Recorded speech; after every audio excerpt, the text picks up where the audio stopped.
Hey, welcome to episode 4 of the Parenting Tools podcast with me, Jason. And me, Jordan, the podcast where two parenting tools talk about the relentless beauty and the hilarious chaos of fatherhood and parenthood, anything in between. Learning to manage tiny people. Yeah. That are babies, children. Tiny people. Just small people. Small human beings. Sweet, I'm so tired of you. Sweet, I'm so tired of you treating me this way. I'm sick and then I'm... Jason, how are you? Do you know what? I'm doing good. I'm very warm. Yeah? I just got to get that right. I'm sweating. The heat is back. That has been actually one of the issues this week. Jumping straight in, I'm just going ahead. Yeah? Getting children to sleep when it is this hot. Like, we put Noah to sleep the other day. At like 20 minutes, she slept great for 20 minutes.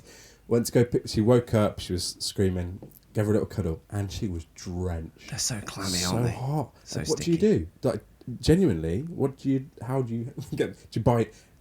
This is a funny story. Jump straight in. Go on then. I mentioned this to my brother or sister-in-law. Yeah. They panic bought, in the middle of the night, an air conditioning unit. Not just a fan, a full-on air conditioning unit.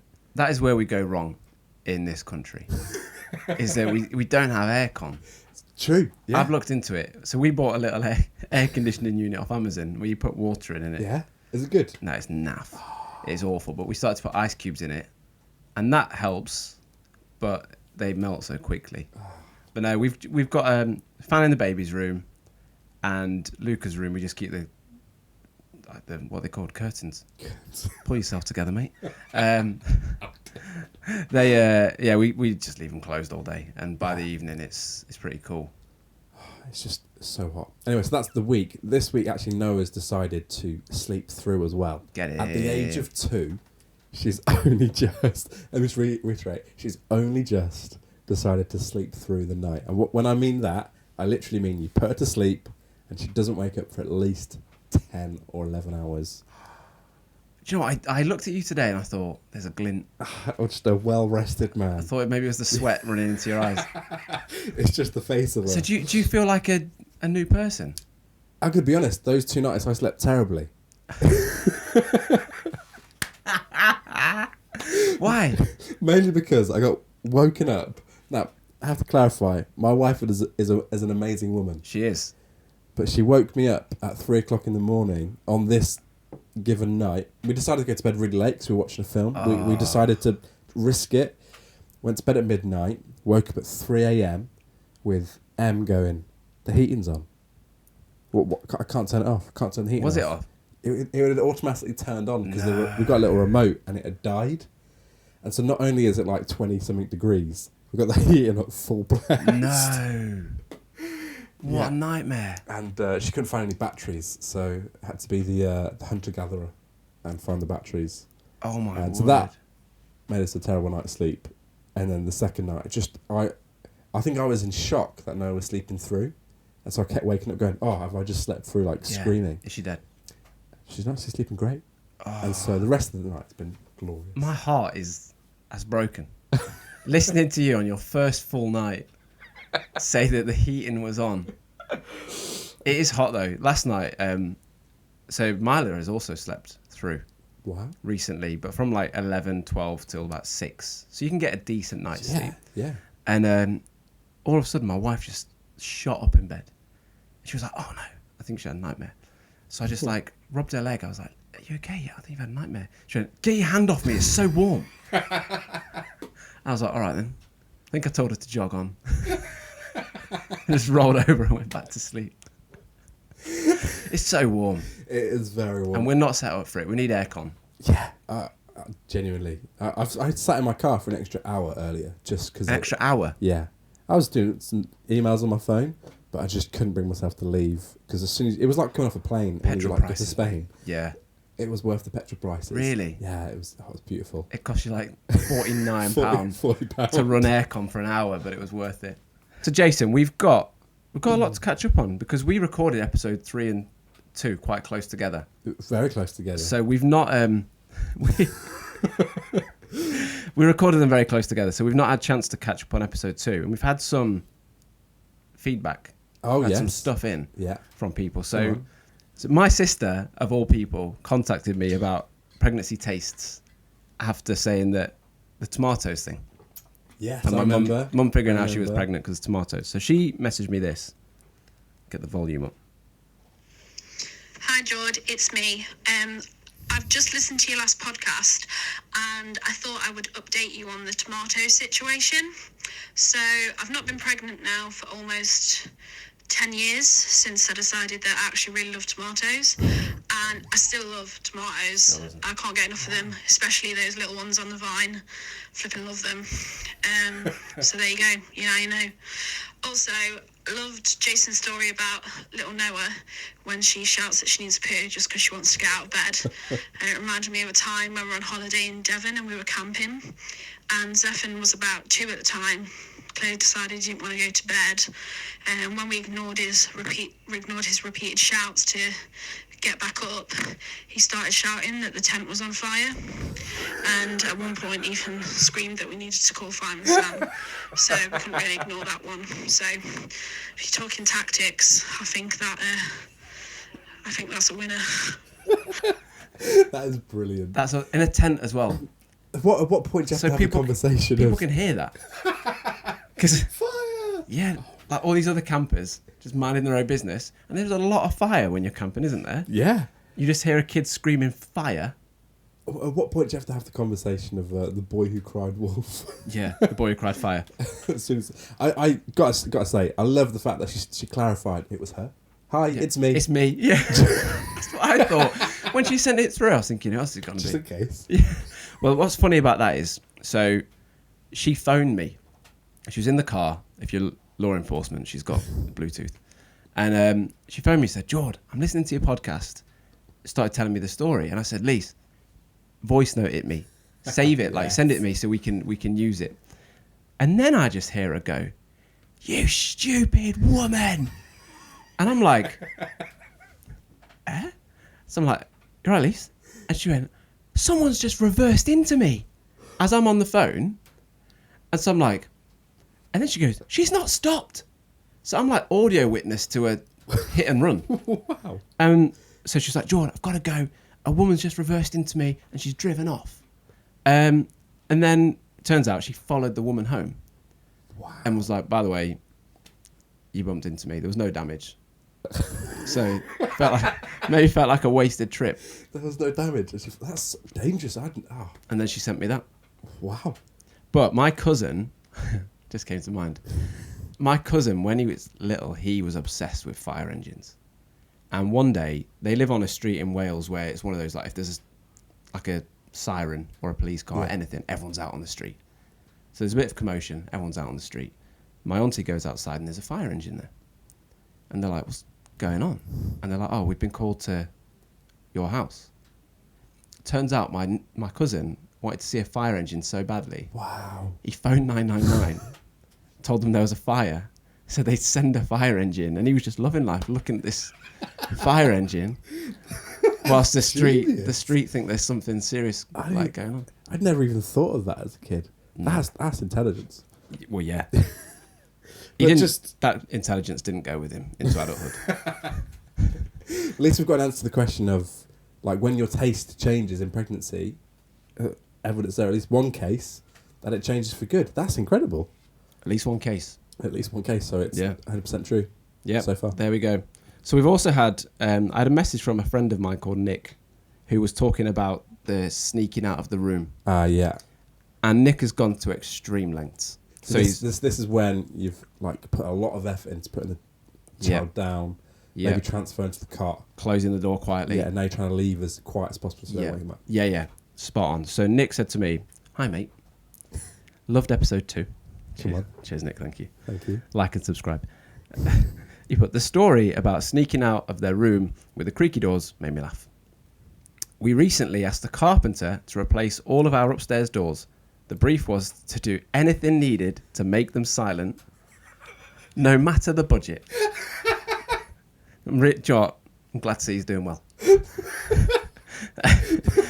Our evenings depended on it. I honestly can say it's the best money we've ever spent.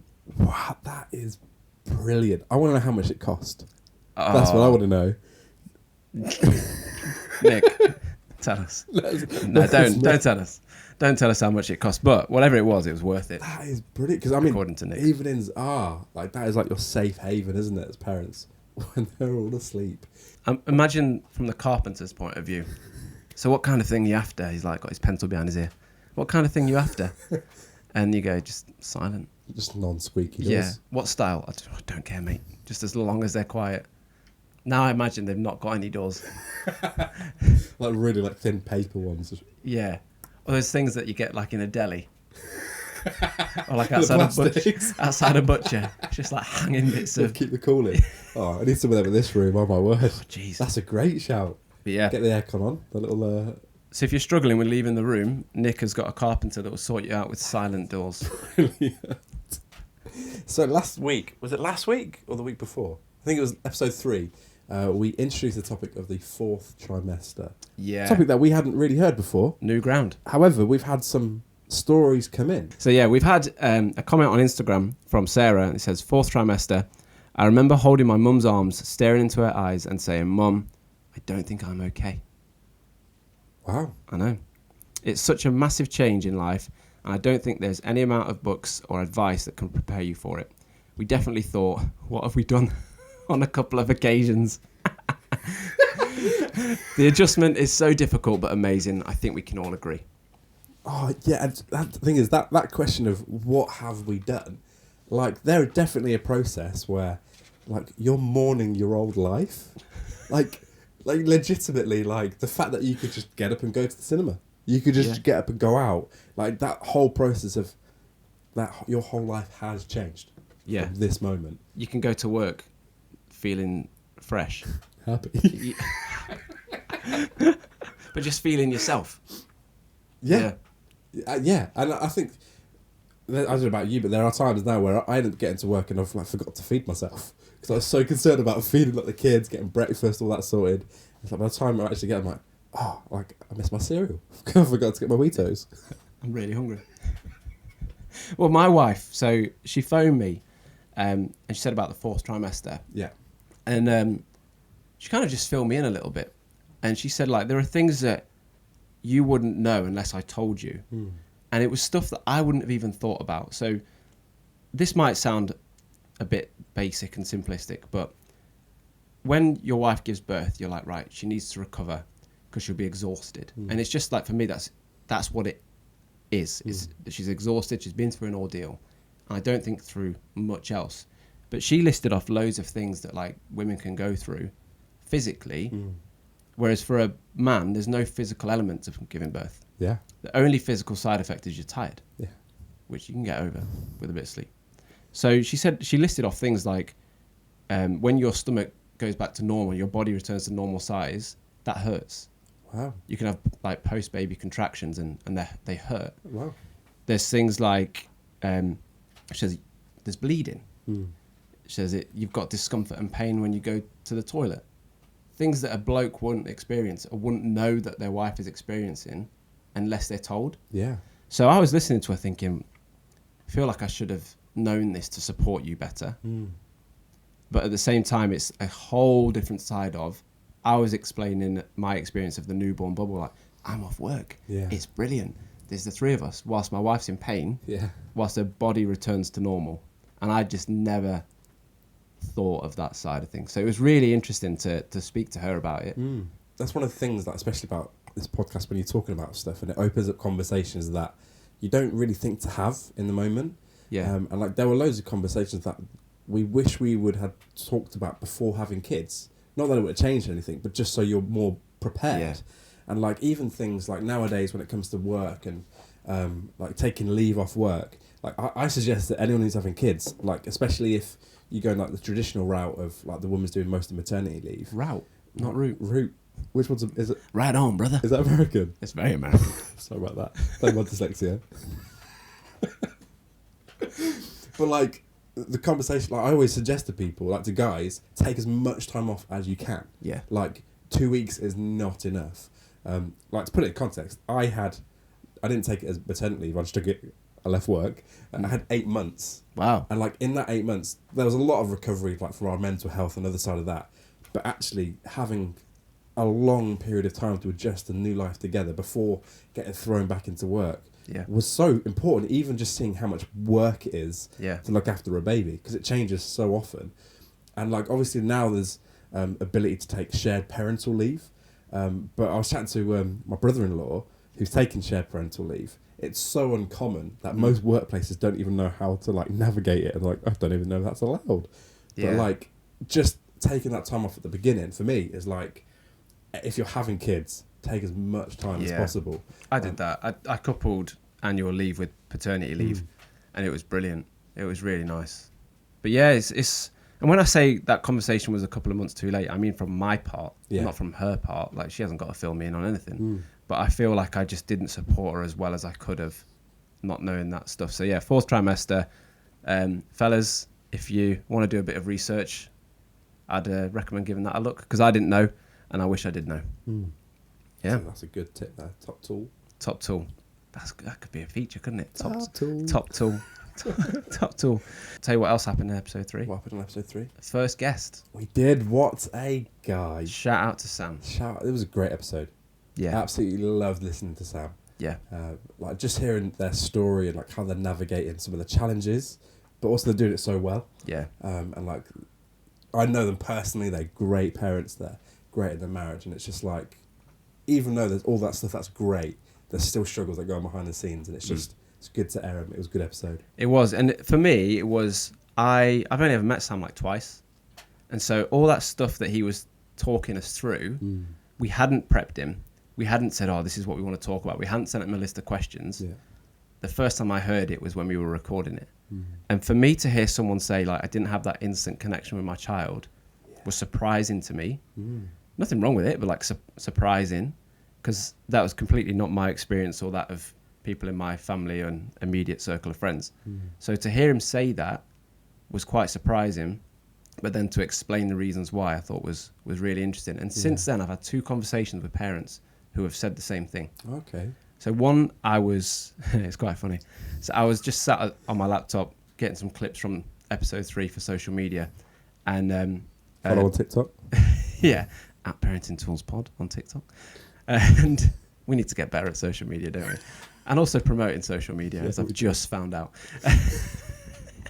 And I was at university, and one of the lecturers came in, and we're in the room together.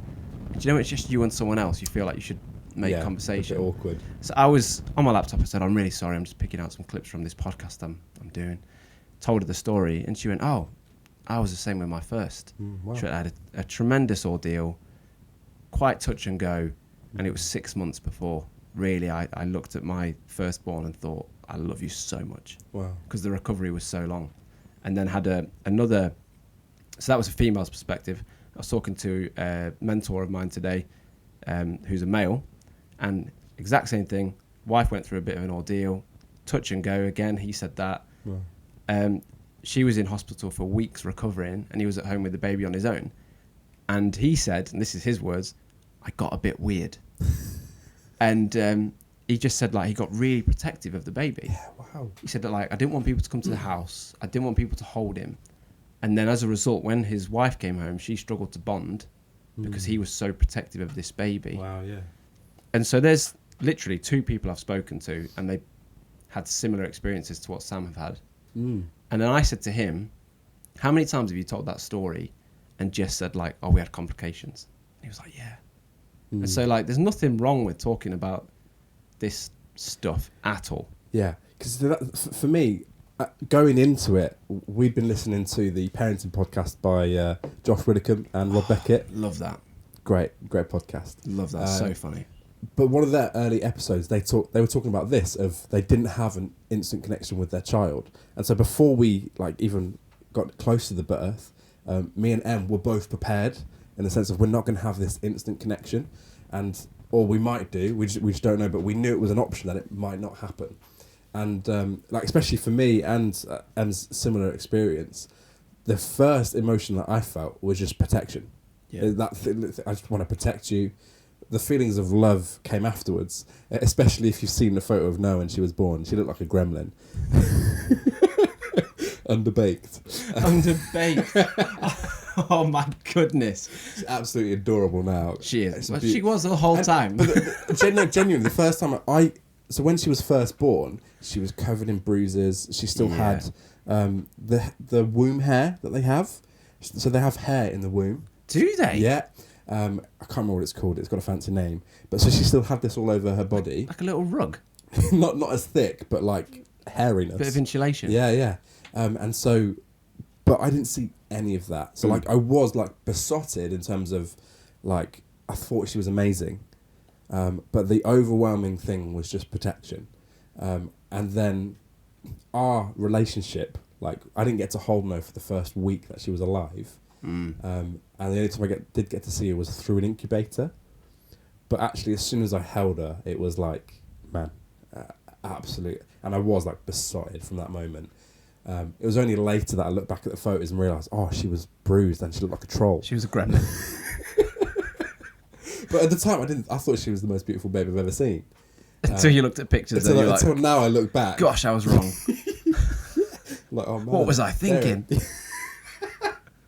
It was so strange because like even things like her skin hadn't developed properly, and so it was so thin, and so she looked like really red. She looked like a red baby because her skin was so thin, and just like loads of stuff hadn't like properly like formed. She was supposed to still be in the womb, but as she grew into herself. Yeah. So we should do, I think, because you've mentioned Noah and your journey a few times, I think we should do a whole episode on it. But you did a video blog, didn't you? I did, yes. Which I think we should link amazing in the description. In the YouTube description Yeah, below. just so people can get a bit more of an insight into... So that video it's about 20 minutes long, but it's the main story from my wife's perspective.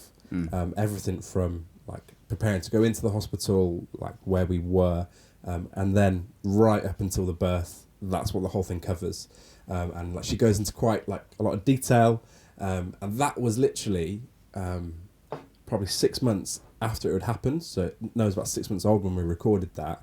But from the perspective of we were looking for videos, we were looking for content where people had experienced what we had, and we just couldn't find many. And so we were like, oh, we've just got to get this out. So just if anyone ever goes through a similar situation where their baby's like born premature or unexpectedly or something happens, then at least there's a reference point of, oh, those people have gone through it and they're all right. So yeah, that was it so far. There's still 2 more episodes to come. No, it's 2 now. Still not finished them. Mainly because, and this is where it gets a little bit deep, the next episode, because we were like vlogging the whole time. Yeah. Probably a coping mechanism. The next episode was where Noah nearly died in my arms. Oh, man. And like I've got not footage of that happening, but I've got a video where I'm talking to the camera of like the day after of going, this is what's happened. And it's still too raw for me to edit. Wow. So that will come out in the future. Little self-plug there. But, yeah, watch it on YouTube. Subscribe. Subscribe. And you'll receive notification of when the In 2 video years' comes time. out. Of when I'm ready. Yeah. Oh, no, that's amazing. And again, like I said to Sam, thank you for his honesty. Yeah. Thank you to you, mate, for That was great. filling us in with what you've been going through. And But one thing that's really important is that, especially when, like, me and Sam talk a lot, and we've talked in the past about this as well, and Sam even mentioned it, is your experience is so personal that for many people, pregnancy is the most traumatic thing you've experienced to date. And so regardless of if it's, like, subjectively looks worse, for many people, that's the worst thing they've been through in those moments, or most traumatic. And so those feelings can all feel the same. And so actually, when you're talking to people about their stories, sometimes it might not seem that bad, but actually the way they experienced it was like the worst thing they've gone through. yeah. And so talking about it is so important, just getting those feelings out.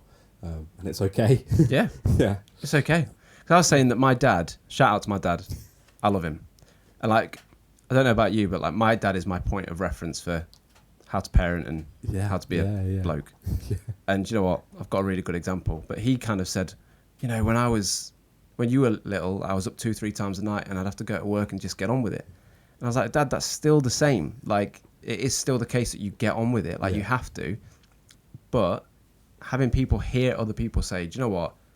I'm not enjoying this as much as I thought I would, or this is a massive struggle, will just help people. Yeah. It definitely helps, like, your just mental state of, like, knowing that you're not alone and it's normal. Yeah. It's like, oh man, it's amazing, but also it's really hard at the same time. It's like when you try to undo like a jam lid and you can't do it. You can't undo the jam lid and you pass it to someone else and you're thinking, please don't do it first time. Do you know what I mean? And you see someone else struggle with it and you think, oh gosh, I wasn't the only one that struggled with the jam lid.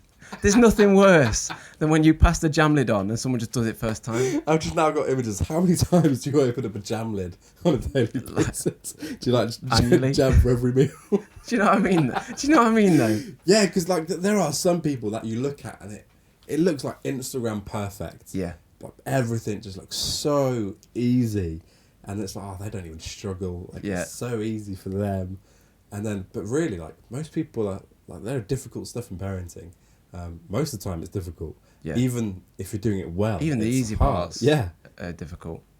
But yeah. So, and actually, to be honest, like when you're looking at like people who are amazing parents, like me and them think you and Leanne are amazing parents. Oh, thank you so much. One of the questions I've got for you. It's the filter. It's the filter. It's only Instagram. That made me terrible. That's what we tell ourselves to make us feel better. One of the questions I've got for you is, how do you navigate routines? And I don't mean children's routines, like as parents. Like, how do you navigate having time for each other, time for yourself?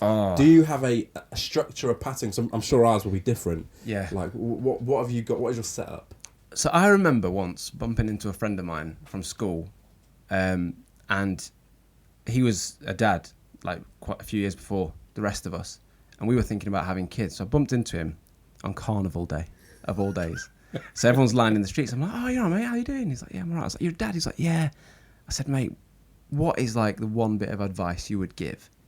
And he was like, know that it will put a strain on your relationship. He was like, you really need to work as a team. He's like, because it will test your relationship. And I was thinking, we've got a great relationship, so like sound. But it is hard on both of you when you're tired. That's the worst part, isn't it? Yeah, and like, when I don't know about you, but when I'm tired, I don't function very well. I mean physically. Like I used to be sick in airports. Wow. Do you know when you just in general? Yeah. If I was feeling a bit queasy, I'd go to my local airport. But like, do you know when you've got to get up early to go on holiday? Yeah. And you've got that 4 a.m. wake up or whatever. I'd just be sick. Really? My body just couldn't handle it. So everyone used to joke like, oh, when you've got kids, your life is just going to be you being sick. And so like, I don't function particularly well, and I get a bit snappy and a bit grumpy, maybe a little bit mean. Well, not mean, but a bit petty. Yeah.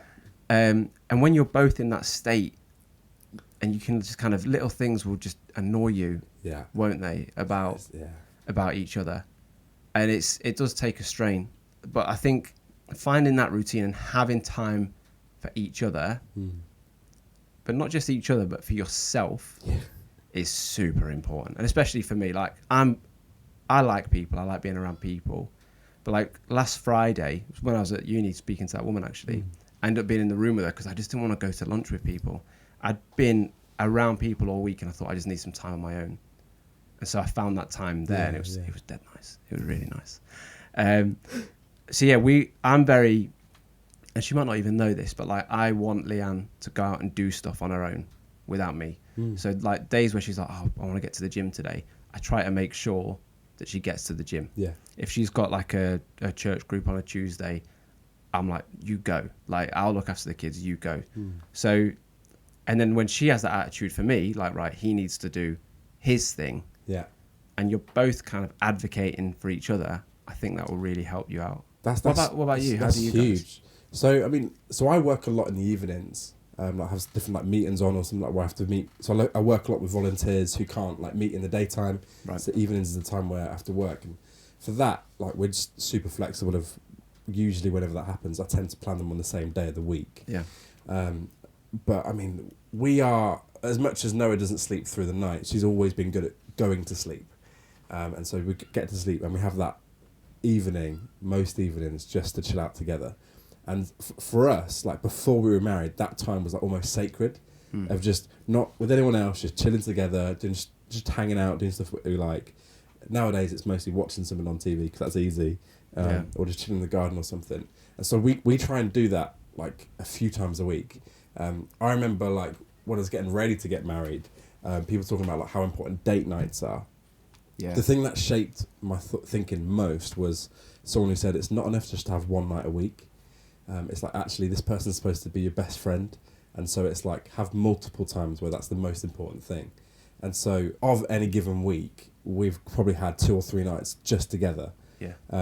But the one thing that we're not very good at is sticking to allowing each other to do something by themselves, mainly because we just don't plan it. Right. So when Em's planned to meet with her friends on like Zoom or something, that always happens, and that's all really important. Or like, because I'm very introverted, like if I just need an evening on Xbox, like that happens. But it's just actually going to plan other stuff which is outside of work and outside of your usual hobbies or with people. And so that's the thing of, yeah, I could go and join football, but I'd rather just do nothing. Rather not run. I'd rather just veg. Veg. Have you not heard that before? No. Yeah, it's just What kind of veg? I don't know. Like beetroot in the heat. It's so warm. Just be like a vegetable. Just switch my brain off. Just want to beetroot out. So when you say that you have 2 or 3 nights a week, Yeah. do you get a babysitter in? No. So that's once the kids have gone to sleep. Right. So it's just that thing of kids have gone to sleep. Like chores are last on the list. We're getting better at doing those. Yeah. But it's just more of like, it's just intentionally going, how many nights a week are we out doing stuff and not seeing each other? Yeah. Because actually, when you're tired, and like what you're saying, I get really ratty and pathetic and just grumpy. And when you're in that space, when you actually haven't spent time together, it's too easy just to resort back to that. Yeah. Whereas if we spent a nice night together, and the next morning I'm tired, it's still combated by like that. So we just make sure that is on the agenda of, and I think it's mainly because of like COVID. Like before COVID, we were doing so much stuff, either out at a church thing or at a group or doing another activity. Yeah. Like our whole weeks were so packed where actually we were just quite tired all the time, just like emotionally. Yeah. And when you've got kids, you're already physically tired, so you don't want to be emotionally tired as well. So it's just that thing of filling up your bucket. There's a little self-help thing there. But like, what gives you energy? And like at the moment, being a vegetable fills up my bucket. Yeah, I get what you're saying. Whereas for me, going out and playing football, hearing different voices, seeing the lads, seeing the boys, even though you don't really talk playing football, you don't really. But it's like, you know, I'm out of the house, I'm doing something different, and it energizes me, tiring myself out, just chasing after people that are much quicker and healthier than me. I've got to a place now where I recognise I like to play golf just to hang out with the guys. Yeah, I hate golf. right. I hate it. If we don't have a buggy halfway round, I'm like, I want to go home. Malik's it. Yeah, I don't enjoy this. I'm not good at it. It's just boring. But it's fun because you're with the guys. Because you're with your mates. Yeah, because you're with your mates, hanging out. It's all good fun. Without that, it's like, I've got friends that go out on the golf course by themselves. Nah, see, I wouldn't do that. I can't think of anything worse. Well, there are a few things worse, but no. Being run over by a golf buggy. But that would hurt. So this week we're going to end with the daddy issues. Jordan, what has been your daddy issue this week? So I'm still very much in the trenches of I can't leave my daughter down to sleep. So like, Just emotionally? I'm still there. I can't leave the room. Like as soon as I put her down and she recognises she's down, she's rolled over, she's stood up, and I'm just like, yes, right. So I'm still very much in the transfer. Yeah, The transfer window. we had some. The transfer window. We had someone message before we started the pod, didn't we? Yeah. About the positions that you contort your body into. It was that word contort when you put your child down, trying not to wake them up. I mean, we've all been there, like in the things you do to help them get to sleep and stay asleep. There was I remember one moment where I literally had to rock Noah to sleep, but I'd created this pattern on the floor that I would follow and like dance and like rock to, And like there was a literally like little step plan that I'd made in my head. Like a dance mat. Yeah. And like I turned it into a game because it took me literally 40 minutes just to get into a place where she was in a deep enough sleep where I could transfer her. This is sleep deprivation. At its For all I know, that finest. never happened. It's out there now. So tired, yeah. It's out. That is sleep deprivation at its finest. You'd mapped out steps. So the message that we had coming in was maybe they've been visiting friends in the evening and the baby's falling asleep in the car. Yeah. And the transfer from car seat to cot just, in this particular case, was never going well. Yeah. How do you do it? It should be a throwback. Bit of a throwback for maybe our older listeners. But you know the Crystal Maze? Don't tell me. Oh my goodness. I remember a kids program Yeah. on BBC that was based off the Crystal Maze Okay. on CBBC. Well, I'm talking OG. Jungle Run. Jungle Run. Oh Come my on. goodness. That's a throwback. Yeah, you remember that to collect those little monkeys? Yeah. Is that what it is? Little totems, wasn't it? Or something? Yeah, let's collect those I little can't things. remember. But yeah, Is it's that what- similar. okay, It's like a right. grown-up version of Jungle Run. But the transfer should be a level. It should be a physical on the Crystal Maze where you go into a little room and there's a baby in a car seat and a cot. And that's impossible. That No- is no the one will win activity. it. Yeah, and then you get your crystal once you've done that. But that's very much where I am. But one thing I realised, and we actually mentioned it, we subtly mentioned it a few weeks ago. Oh, okay. When I was talking about the guy at the kids' party who separated Luca and his son. Oh, yeah. And you said, well done, Mr. Man. And I said, well done, Mr. Man, don't know his name. That is an issue I've noticed. Since having kids, I don't learn anyone's names anymore.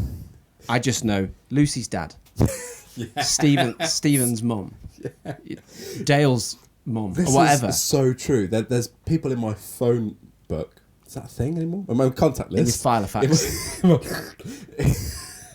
There are people in my phone who I've got under their children's name. Have you? And I've met them, like, not just once or twice, like 5 or 6 times now, Yeah.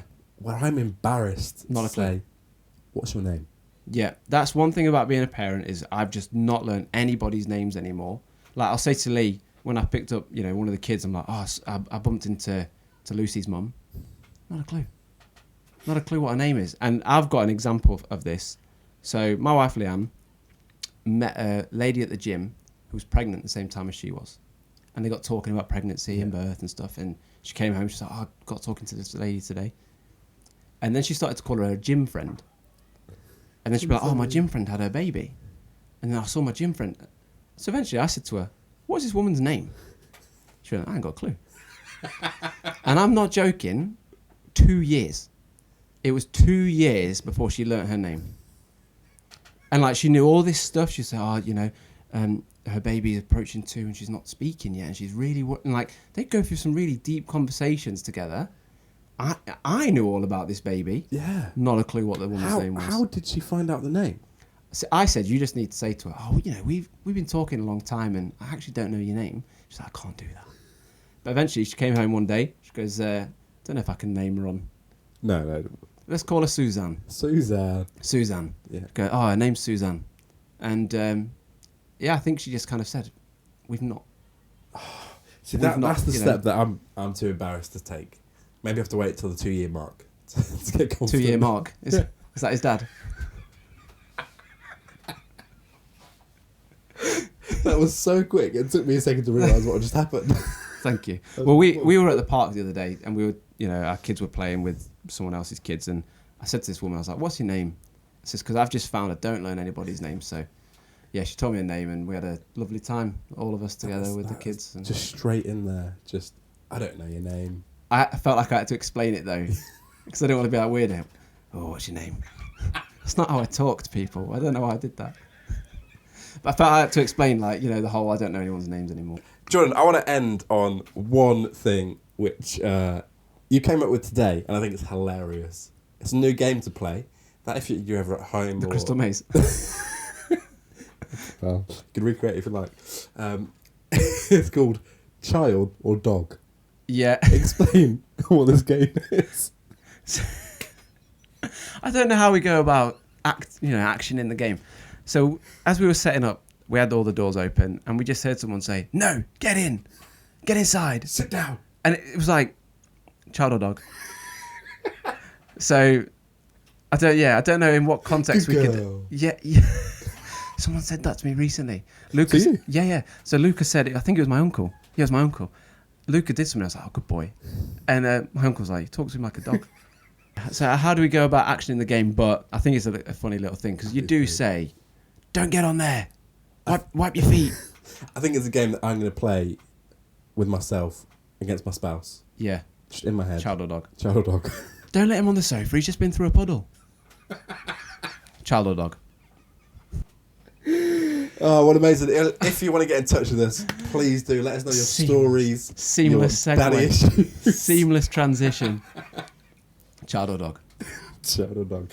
You can follow us on TikTok or Instagram. At parentingtoolspod. There we go. That's what I was looking for. Or you can email us. Gmail us. Gmail us. You can email us on parentingtoolspod@gmail.com. Amazing. Episode 4. Wrapped up. And I am 7 stone lighter with all the sweat.